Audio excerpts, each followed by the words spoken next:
पाकिस्तान तहरीक इंसाफ से वाबस्ता रहा, उसका मेंबर बना, 3 दफ़ा निकाला गया हूँ, 34 दफ़ा निकाले जाने की मुझ में सख्त नहीं है। लेकिन आज जो ऐवान में हुआ, कुछ बातें आपके गुज़गुज़ार करना चाहता हूँ, कुछ अपने दोस्तों को गुज़गुज़ार करना चाहता हूँ। आईनी तरमीम आ रही है, 48 शिकों पे जो है तरमीमात प्रपोज्ड हैं।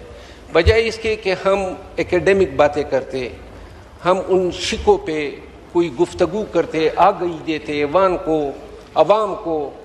हमने ये जो माहौल आज देखा, ये दुश्मन तराजियाँ, ये इल्ज़ाम, ये ज़बान आसफा बीबी बैठी हुई थी और उसकी माँ के शहादत का जिस अंदाज में जिक्र हुआ, मुझे अफसोस हुआ।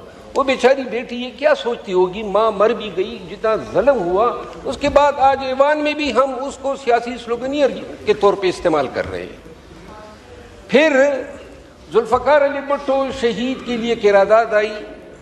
हम सब जो सुप्रीमेसी ऑफ लॉ पे यकीन रखते हैं, उस वक़्त डिक्टेटर की ईमा पे उसको शहीद किया गया। ये रिजोल्यूशन तकाजा था कि पूरी ऐवान यूनानिमसली पास कर थी। हमने हाँ या ना में हुआ, लेकिन यूनानिमिटी नहीं आई। फिर असद कैसर साहब ने बातें की। अब यहाँ जो लोग बैठे हैं, मैं भी उनमें शामिल था। यहाँ दहशतगर्दी की जंग की बातें हो रही है, ये पूरे ऐवान के तमाम लोग मिलके भी इस दहशतगर्दी की जंग में इतनी कुर्बानी नहीं दे चुके हैं जितने मैं और मेरे खानदान ने दी है, जितनी लाशें मैंने उठाई हैं और जितनी कुर्बानियाँ जो है इस मुल्क के लिए सिर्फ पाकिस्तानी पैदा होने का ये वजह थी कि ज़िंदगी जो है इस डब पे चल रही है कि पता ही नहीं चलता है कि खुशी क्या होती है।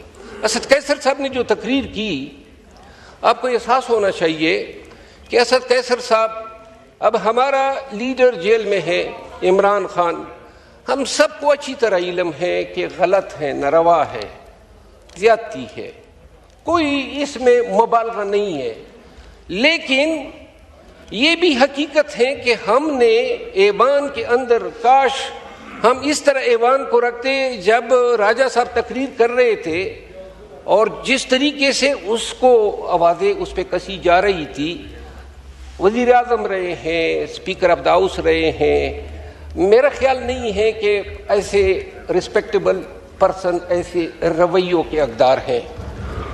लेकिन सिर्फ इतनी मेरी गुजारिश है, ऐवान में ये ज़रा आप याद रखें, मैं कसमन कहता हूँ, प्रेसिडेंट आसिफ अली जरदारी ने काटी है, तो लिहाजा उसको चोर चोर के नारे कहने से क्या हासिल होगा। हम वैसे ही माहौल ख़राब कर देते हैं इस ऐवान का। हम इमरान खान पे अगर उधर से कोई इल्ज़ाम तराशियाँ होती है, कुछ तो सोचो ना। क्या ही बात हो कि जनाब राजा साहब जो हैं वो इस साइड पे आए और हाथ मिलाएं, मियाँ शहबाज शरीफ साहब आए और हाथ मिलाएं।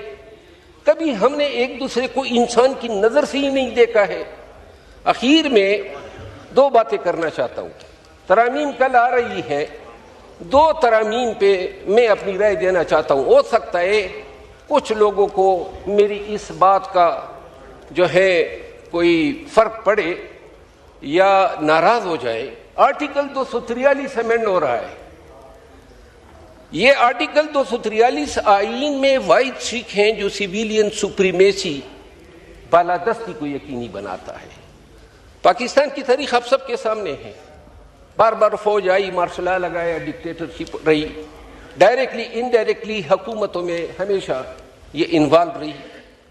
आर्टिकल 243 में चीफ ऑफ जॉइंट स्टाफ का ओहदा ख़त्म कर रहे हैं, चीफ ऑफ डिफेंस का ओहदा बना रहे हैं और कोऑर्डिनेशन के नाम पे तमाम naval chief, air force chief, army chief के इख्तियार का तकर्रुर एक शख्स को दे रहे हैं, वज़ीर आज़म से ले रहे हैं, यानी इस ऐवान से या इस हुकूमत से ले रहे हैं। क्या जो हमारे आर्मी चीफ है ताकत में कोई कमी तो नहीं है, इख्तियारात में कोई कमी तो नहीं है। क्यों हम अपने ये इख्तियार जो है, ये मुल्क, ये अवाम तवक्को रखते हैं। आप अपने हाई कोर्ट के जजेस को, आखिरी बात सर प्लीज, आखिरी बात, ये अवाम तवक्को रखते हैं कि हम मिल के उनके तहफ़्फ़ुज़ के लिए, बुनियादी इंसानी हकूक़ के तहफ़्फ़ुज़ के लिए, जमहूरियत की बालादस्ती के लिए और कानून की हुक्मरानी के लिए कानून साजियाँ करेंगे। आए दिन वो तकरीर मुकम्मल ही नहीं होती हैं जिसमें आपने फ़ौज के, हमने फ़ौज के तारीफ़ें नहीं करनी है। वो इसके अलावा ये मुमलिकत खुदादाद पाकिस्तान है, बेशक हमारी फ़ौज हमें अजीज़ हैं, जंग जीती है, कुर्बानियाँ देती हैं, लड़ती हैं, ये इसका काम है, इसी की तनख्वाह मिलती है और इसीलिए जो है ये बॉर्डर पे तैनात होती है। तो लिहाजा आए मिल के ये सोचें कल वोट डालते वक्त कि आया ये आईन जो आ रहा है इसमें हम ये वज़ीर आज़म का